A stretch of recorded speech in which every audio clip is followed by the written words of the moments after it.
Hola amigos, bienvenidos nuevamente a su programa de Cábala y Misticismo.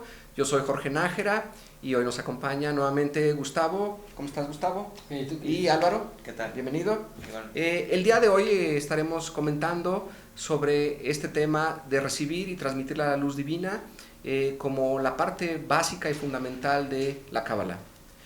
La palabra Cábala proviene del hebreo y básicamente quiere decir recibir o recepción. Así que si ustedes van a Israel, probablemente lo primero que vean en su hotel sea la palabra Cábala. No quiere decir que están entrando a un hotel místico o mágico, realmente están entrando a la recepción. Eh, y hace alusión a la recepción de una enseñanza y una sabiduría del alma, una filosofía de vida que nos ayuda a estar conectados con la riqueza, la prosperidad y el bienestar. Y eso es a lo que nos referimos con recibir la Cábala, recibir la luz divina. Sin embargo, como lo mencionábamos en el programa anterior, el recibir es la mitad del proceso de la Cábala. Tenemos que aprender a recibir, pero también aprender a transmitir y otorgar esa luz divina.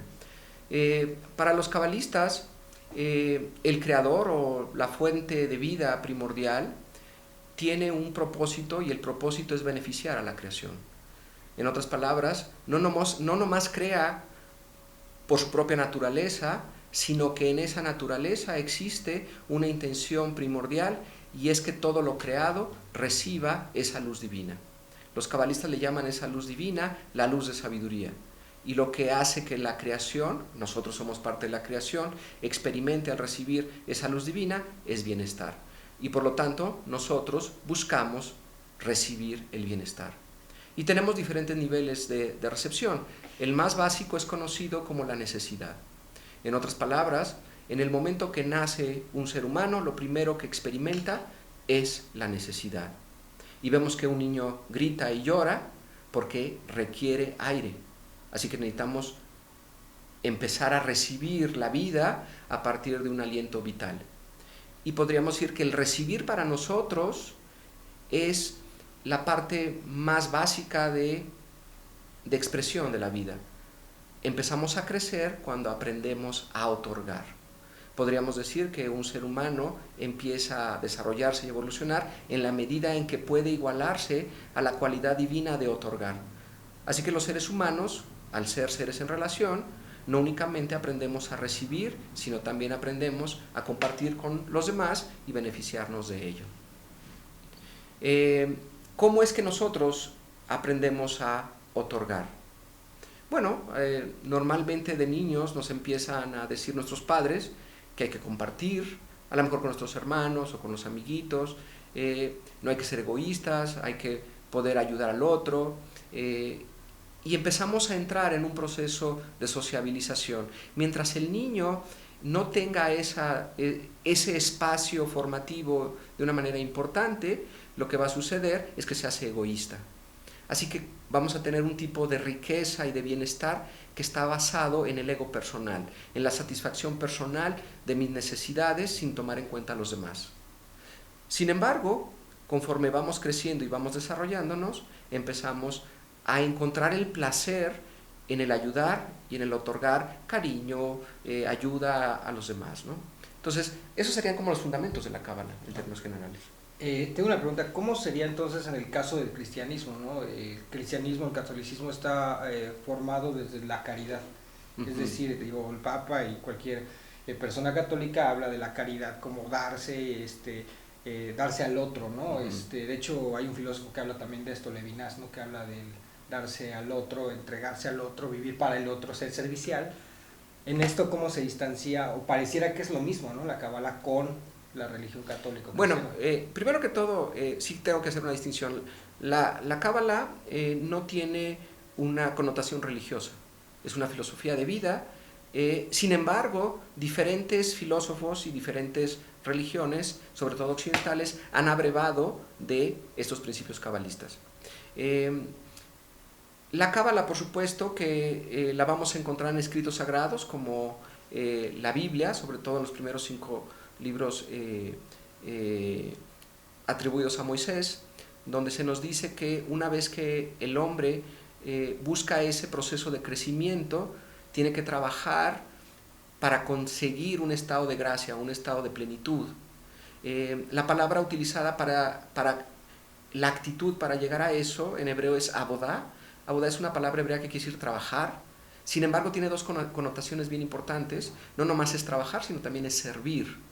Entonces se entiende que el trabajo que me lleva a la gracia divina o a la plenitud, a la felicidad, a la paz, como ustedes quieran llamarle, tiene que ver con el servicio. El servicio entendido como una filosofía de vida en la que yo hago lo que yo sé hacer, y en hacer eso yo obtengo placer, pero al mismo tiempo beneficio al otro. En otras palabras, si yo soy un zapatero y soy muy buen zapatero, y el hacer zapatos, diseñarlos, me genera mucho placer, automáticamente voy a beneficiar a pues, aquellos que van a usar mis zapatos, a mis clientes, por así decirlo, y va a haber una especie como de retorno, de un ciclo virtuoso de bienestar y riqueza, donde gracias a lo que yo hago, y lo hago bien, y me gusta mucho, produce un bienestar hacia los demás y por lo tanto recibo riqueza. En otras palabras, mucho de lo que tenemos que aprender a definir o tenemos que descubrir es qué es lo que nos gusta hacer en la vida. Muchísimas de estas, podríamos decir, enseñanzas o guías formativas para los jóvenes no tienen nada que ver con esto. Muchas veces vamos a una orientación vocacional en una prepa para entrar a la universidad y pues nos hablan de otras cosas bien diferentes y no de lo que nos gusta en la vida y de qué es lo que nos puede llenar de plenitud y felicidad, y al hacerlo bien, porque si nos gusta nos vamos a hacer buenos en eso, se lo garantizo, y pues vamos a ser buenos servidores y vamos a recibir riqueza.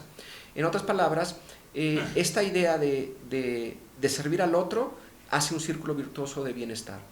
Pero también ya desde el punto de vista de la caridad, la Cábala es muy puntual y dice que debemos de ayudar al otro aun cuando no sepamos muy bien sus necesidades. Podríamos decir que aquí aplica hacer el bien sin mirar a quién. De ahí viene esta idea del diezmo, por ejemplo, que es el 10% de... No del ingreso, sino de tus utilidades, para hacer el bien. Originalmente fue diseñado para mantener al templo y al sacerdocio, porque servían a la comunidad como guías, como psicólogos, como maestros. Acuérdense que las universidades eran los templos, y ahí era donde la gente iba a formarse, y generaban una cohesión social, donde había jueces, donde había líderes y demás, ¿no? Así que necesitaban mantenerse. En la actualidad, bueno, eso lo ha suplido el gobierno moderno, pero eso no quiere decir que dejemos de hacer caridad. Ese 10% diezmo implica una forma sana de seguir aportando a los demás.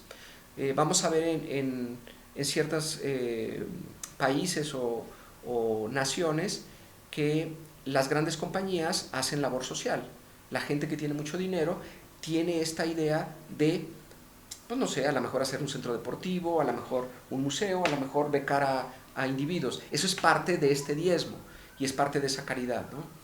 Sin embargo, la Cábala también entiende que la verdadera caridad, quien otorga toda la bendición y el beneficio para los humanos, proviene de arriba, proviene de la divinidad.